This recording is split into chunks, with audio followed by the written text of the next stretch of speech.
Est-ce que vous êtes passé à côté de ces smartphones? Ces smartphones, enfin on dirait ce smartphone, vous voyez, il y en a qu'un, c'est Realme le GT2. Ben non, ces smartphones, on fait de la magie ici, on les multiplie. Je multiplie pas les pains, moi je multiplie les boîtes de smartphones. Et ça c'est plutôt bien. Alors aujourd'hui on parle de quoi? On parle du Realme GT2 et surtout du GT2 Pro. Le GT2 Pro il m'intéresse, pourquoi? Parce que ça c'est une super promesse que nous a fait cette marque-là avec un smartphone haut de gamme, très haut de gamme, hyper spéqué pour être hyper sérieux, pour être hyper vénère et faire un truc de dingue. On va regarder ce Realme GT2 Pro ce qu'il peut faire, on va regarder qu'est-ce qu'il raconte, on va regarder ce qu'il raconte par rapport au Realme GT2 qui lui sera un petit peu en dessous, mais surtout ce truc-là, ça fait de super promesses. Et c'est aujourd'hui une vidéo qui est réalisée en partenariat avec Realme. Realme m'a dit tiens monsieur Greux, est-ce que tu veux tester et découvrir nos nouveaux modèles GT2, GT2 Pro? Je dis ben ouais Realme, on va y aller, alors c'est parti.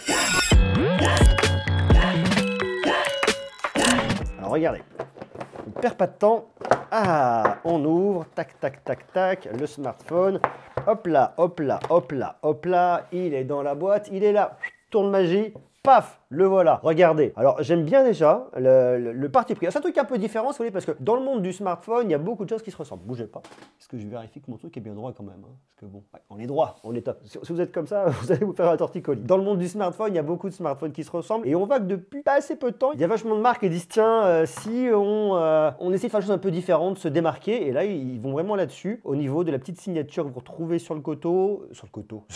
Non, sur le côté, pas sur le coteau, vous aurez compris, coteau ça veut strictement rien dire. Alors on a un toucher qui est assez rigolo, c'est un toucher un peu papier, c'est ce qu'ils ont voulu faire, un toucher très très doux. L'idée de ce toucher doux, c'est qu'ici on va pas du tout prendre de traces de doigts, donc c'est plutôt bien. C'est sympa, très joli hein, pour le coup. Maintenant le truc c'est qu'on va pas ici pouvoir le recharger sans fil, donc ici on n'aura pas de recharge sans fil et ça il faut le savoir. 3 caméras, ok, on y revient dans quelques instants. Le petit bouton pour venir l'allumer, pour éteindre. Alors ce petit bouton, il a un truc aussi qui est très sympa, je sais pas si vous le verrez bien, c'est qu'en fait il y a un petit côté grip. Lorsque je le touche, je sens une petite accroche et une petite rugosité au niveau de mon doigt. Donc ça fonctionne, c'est plutôt pas mal.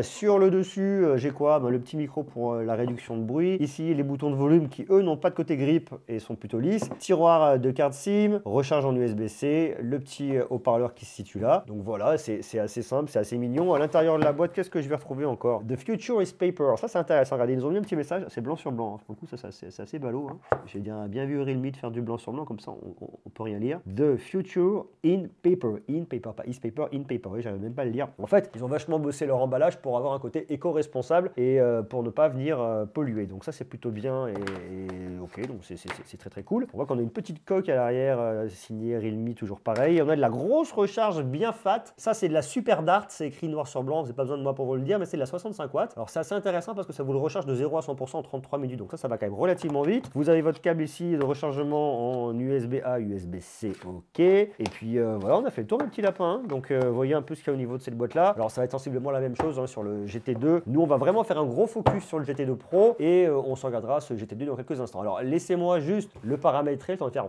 un petit tour de magie et puis ensuite on va regarder tout, je vais tout vous dire en détail. Et ça c'est cool. Regardez ça, c'est vrai que c'est assez marrant parce que lorsque je les prends comme ça, je me dis lequel est le Pro, lequel n'est pas Pro. C'est vrai qu'ils se ressemblent vachement. Alors après on voit tout de suite un peu la différence. Celui-là c'est le Pro, ils sont un peu plus proches, j'ai l'impression qu'ils sont un peu plus grands, quoique c'est juste au niveau de la disposition, ils se ressemblent vachement. Donc ce Pro c'est celui-là, on se concentre sur le Pro. Alors le Pro, regardez, parce que moi ce Pro il m'intéresse bien. Pourquoi? Parce qu'il y a plusieurs choses à voir. Déjà, vous avez un capteur d'empreinte digitale, vous posez votre doigt, ça déverrouille, c'est très pratique, c'est très rapide. Le truc qui m'a fait marrer, j'ai dit mais attends mais il n'y a pas de fond d'écran, ils ont pu mettre un petit fond d'écran. Ah si, il y a un fond d'écran. En fait c'est pour avoir un espèce de côté un peu, je sais pas, c'est papier, matière, c'est assez marrant. Alors ça m'a fait penser vraiment à ce qu'on a au dos, vous voyez, ce côté matière, un peu nature qu'on vient retrouver ici. C'est un vrai choix, un vrai parti pris ici. Alors après on peut bien le changer, hein. Vous avez qu'à laisser poser votre doigt comme ça et vous allez dans le fond d'écran et là des fonds d'écran, hop là j'accepte, j'autorise, il va y en avoir des tonnes de toutes les couleurs, des animés, des pas animés, des ci, des ça. Allez, on va se mettre quoi? Nous, on va se mettre ça. Hop là, c'est joli, ça bouge, c'est sympa. On se le met pour les deux et ça me va bien. Comme je suis sur Realme UI 3.0 basé sur Android 12, là, vous avez de la personnalisation pour apporter des couleurs d'icônes, des couleurs de boutons qui vont être vraiment liées à votre smartphone. Donc, on peut venir personnaliser. Vous voyez, c'est pratique, c'est sympa. On vient personnaliser, on choisit ses couleurs. Allez, moi, ça me va bien. Et hop, je reviens là. Et je vais avoir des choses personnalisées et ça, c'est quand même plutôt cool. Moi, ici, le premier truc qui m'intéresse, c'est ce grand écran 6,7 pouces avec une résolution 2K. 2K, c'est quoi? C'est du WQHD+. Et surtout ici, c'est une dalle Super AMOLED. Ça veut dire quoi, une dalle Super AMOLED? Ça veut dire que lorsque vous allez venir, eh bien, tac, tac, tac, tac, dans les paramètres, hop là, je viens ici par exemple, je viens ensuite au niveau de mon affichage et luminosité et que je me mets en thème sombre, et ben ça veut dire que tout ce qui va être noir, c'est du pixel éteint. Donc ça, c'est bien. Ça va jouer pour l'économie de la batterie et ça va jouer aussi sur un autre point qui est vachement intéressant, c'est des noirs profonds. C'est un taux de contraste qu'on appellera infini, pas vraiment infini, mais en tout cas très élevé versus du LCD. Donc ça, c'est vachement cool. Et en plus ici, c'est une dalle LTPO 2.0. Alors ça veut dire quoi cette histoire LTPO? Et ben en fait, c'est pareil, on revient dans les paramètres, je vous montre. En fait, c'est le taux de rafraîchissement variable. Si vous allez ici dans votre affichage, améliorer la netteté d'image, donc on peut venir le faire. Il y a pas mal de petites technos qui sont assez intéressantes ici. Améliorer la couleur vidéo, nous on améliore tout, on est des fous furieux. Améliorer le mouvement, on peut venir améliorer le mouvement pour apporter un peu plus de fluidité. Le confort des yeux. Alors la résolution de l'écran par défaut, elle est en Full HD+, hein, mais regardez, vous venez, vous la passez directement vous en WQHD+. Alors ça va consommer davantage au niveau de la batterie, mais bon, pour la démo, je vous le mets comme ça. Et puis surtout, la fréquence d'actualisation, c'est-à-dire le taux d'actualisation de votre écran, il va être soit en automatique comme ça, soit en élevé, soit en standard. Standard 60 Hz, ok, classique. Élevé 120 Hz. Ça veut dire que si vous passez en élevé, c'est du 120 Hz tout le temps. Moi, ce que je vous conseille, c'est de rester en sélectionné automatiquement parce que c'est justement l'intérêt de cette technologie LTPO 2.0. C'est un taux de rafraîchissement variable et lui, il va le gérer directement entre 1 jusqu'à 120 Hz. Si vous regardez par exemple un film qui est en 25 images secondes, vous serez sur du 25 Hz. Si par exemple vous êtes sur un Always On Display, vous serez sur du 1 Hz. Et si vous scrollez comme un dingue ou vous êtes en train de faire du gaming, 120 Hz, vous n'aurez absolument aucun problème et ça va vraiment apporter de la fluidité, ça va vraiment apporter à l'expérience utilisateur. En plus ici, vous avez des couleurs 10 bits, ça veut dire quoi? Ça veut dire 1 milliard de couleurs, un écran qui en plus est certifié HDR10+, et avec un pic de luminosité, donc une luminosité maximale à 1400 nits. Autant vous dire que là, lorsque vous êtes dehors, franchement, il y a de quoi faire. Regardez, si je vous le pousse à fond là, alors je sais qu'au travers d'un écran, c'est pas évident de se rendre compte, mais c'est quand même extrêmement lumineux. Donc si vous voulez vous balader l'été, profitez vraiment de beaucoup de lumière. Si vous êtes en extérieur, qu'il y a beaucoup de soleil, ça ira, il n'y a pas de souci. Et une gamme colorimétrique 100% P3. Ok.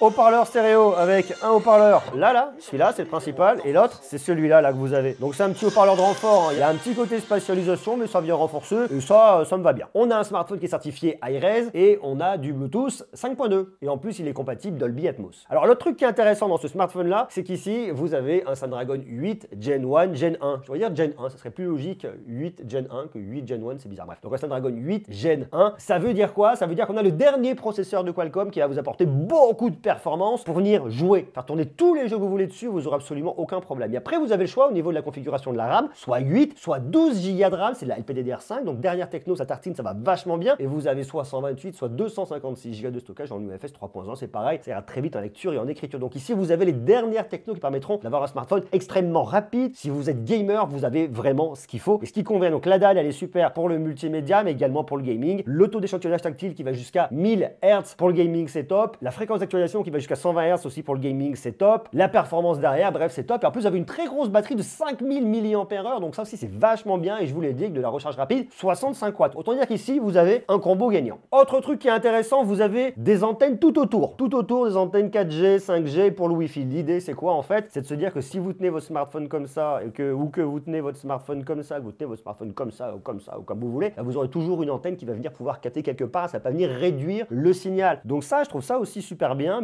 fait et bien vu de la part de Realme ici. Et pareil, ils ont fait un gros boulot aussi au niveau du NFC pour étendre, élargir la zone NFC pour que vous ne soyez pas sur une petite zone, tiens, où est le NFC? Pas vous poser, il y a du NFC, ça c'est pratique. Autre truc qui est vachement important sur les smartphones, parce que c'est un usage, le mec, c'est c'est un usage très important, c'est la partie photo. Alors ils nous ont mis un grand angle et un ultra grand angle, dans les deux cas c'est un capteur de 50 mégapixels. Ouais, plutôt pas mal. Et vous avez sur votre grand angle, c'est la fameuse Sony MX, c'est la 766. On a une stabilisation ici optique et électronique, donc pour faire de la vidéo, il n'y a pas de souci. Et au niveau de l'ultra grand angle, vous avez un champ de vision qui va jusqu'à 150 degrés. Alors on se regarde le résultat des photos d'ici quelques instants. Alors vous le voyez là, vous l'avez là, c'est une petite caméra de macro de 2 mégapixels. On va regarder aussi le résultat dans quelques instants. Et puis à l'avant, elle est juste là, elle est planquée, elle est belle. C'est du 32 mégapixels, histoire de venir vouloir se shooter, se dire bah tiens, je m'aime bien, je vais me prendre en photo, ou j'aime bien moi avec des potes, ou voilà, apparaître sur la photo. Donc j'ai ma caméra de selfie qui est là.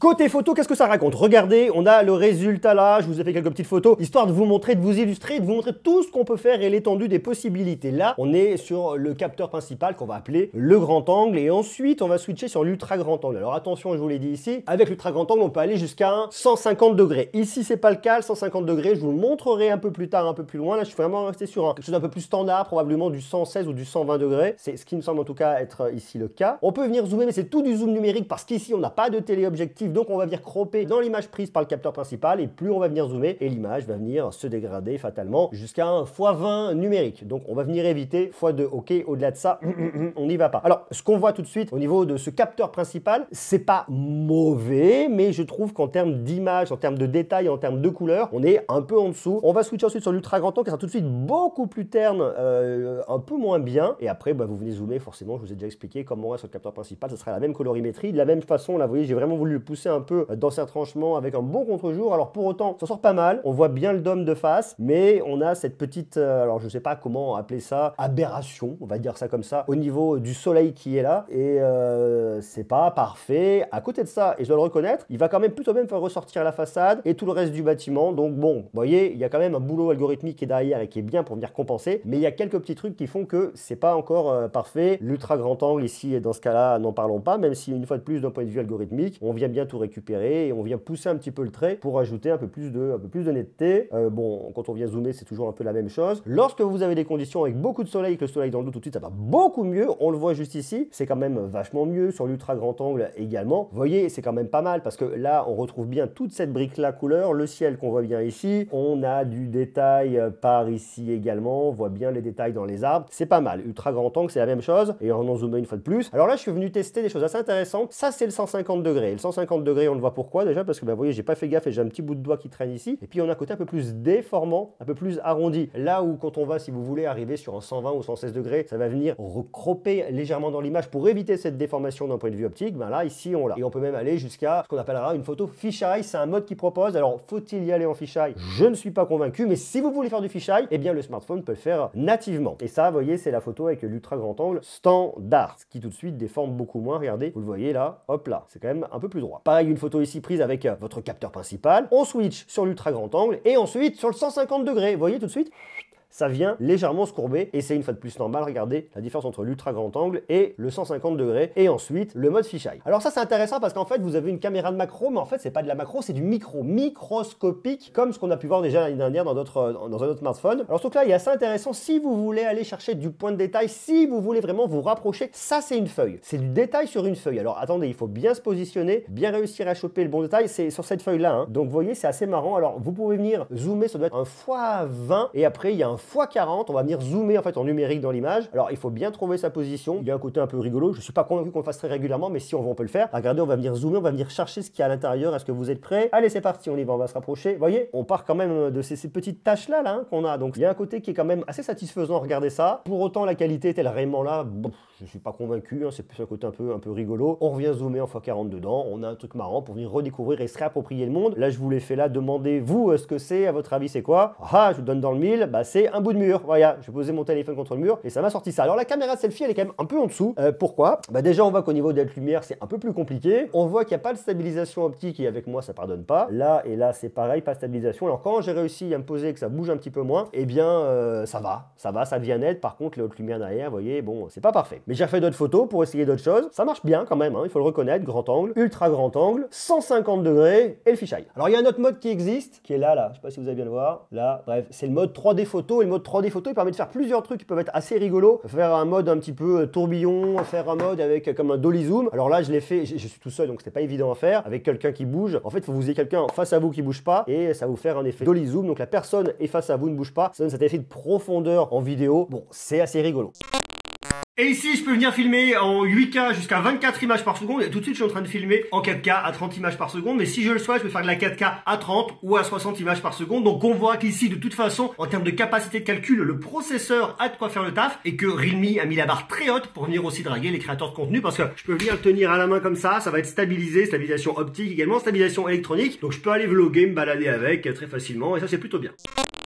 Juste avant de vous donner le prix de ce Realme GT2 Pro, on va regarder rapidement le Realme GT2 parce que c'est aussi un smartphone qui est intéressant. Alors, on s'en doutera, il en fera un petit peu moins que le Pro, il sera aussi un peu moins cher. Au lieu d'un Snapdragon 8 Gen 1, faut que je le dise comme ça, vous avez un Snapdragon 888 qui est le Snapdragon de l'année dernière, le plus haut de gamme de la génération précédente, qui ira aussi parfaitement bien. Vous avez également 8 et 12 Go de RAM, vous avez également une batterie de 5000 mAh, vous avez également de la recharge rapide, 65 watts. Ici, c'est un écran Super AMOLED, vous avez un taux de rafraîchissement qui va jusqu'à 120 Hz, vous avez un taux d'échantillonnage tactile qui va jusqu'à 1000 Hz. On va pas jusqu'à 1410 mais jusqu'à 1310. Vous avez franchement un truc qui conviendra parfaitement bien. De la 5G également. Bref, un smartphone très actuel qui ira très bien. Alors, il y a une petite différence hein, au niveau de la photo. Au lieu d'avoir un capteur ultra grand angle de 50 mégapixels, vous êtes sur un 8 mégapixels. Sinon, le grand angle, c'est le même et la macro, c'est la même. Et côté selfie, on a divisé par deux. On est ici sur du 16 mégapixels. Bon, il faut dire qu'il est quand même beaucoup moins cher. Alors, les tarifs, on va y aller parce que c'est quand même un sujet qui nous intéresse énormément. Sur le modèle professionnel, le Realme GT2 Pro, on est à... Alors, il y a différents tarifs, hein, mais le tarif de base, c'est 849,99 € et souvent, il y a des offres. Donc, je vous invite à jeter un coup d'œil via le lien que vous avez en bas dans la description pour trouver ce smartphone au meilleur tarif. Tandis que lui, là, le GT2 qui n'est pas pro, mais qui est déjà très bien, son tarif de base, c'est 599,99 € et une fois de plus, allez jeter un œil dans la description via le lien parce que de temps en temps, il se peut qu'il y ait une offre qui soit sympa qui passe par là et qu'il se soit l'occasion de se faire plaisir et de, voilà, d'en profiter dans les meilleures conditions. Donc voilà pour ces smartphones, je les trouve vraiment intéressants et surtout, moi, ce qui m'intéresse, vous voyez, c'est de voir le gros travail que fait Realme ici, la progression qu'ils font. Ils viennent booster les fiches techniques pour vous dire, ok, on a des smartphones plus dans le milieu de gamme, mais là, on envoie du gros pâté avec un smartphone haut de gamme, avec des choses qui conviendront parfaitement bien, que ce soit au niveau de la photo, au niveau de la performance. On va s'adresser aux personnes qui aiment du contenu multimédia, qui vont regarder du contenu sur un grand écran. On va s'adresser aux personnes qui jouent, aux personnes qui veulent faire des photos. On a bref un smartphone très complet pour tout un chacun et que je trouve vraiment intéressant. Alors, dernier petit détail parce qu'il y a plusieurs couleurs et on s'en doutera. Alors là, j'ai la couleur qu'on appelle le blanc papier, ce petit toucher là. Il existe également en vert papier avec le même toucher, mais également en noir acier. Plutôt intéressant. À vous de me dire ce que vous en pensez, comment vous le trouvez, comment vous les trouvez, ces Realme GT2, GT2 Pro. Est-ce qu'ils vous hype? Est-ce qu'ils vous plaisent? Est-ce qu'ils vous bottent? Est-ce que vous pourriez vous laisser tenter? Et si oui, n'oubliez pas, le lien est en bas dans la description. Je vous embrasse, prenez soin de vous et puis à très bientôt.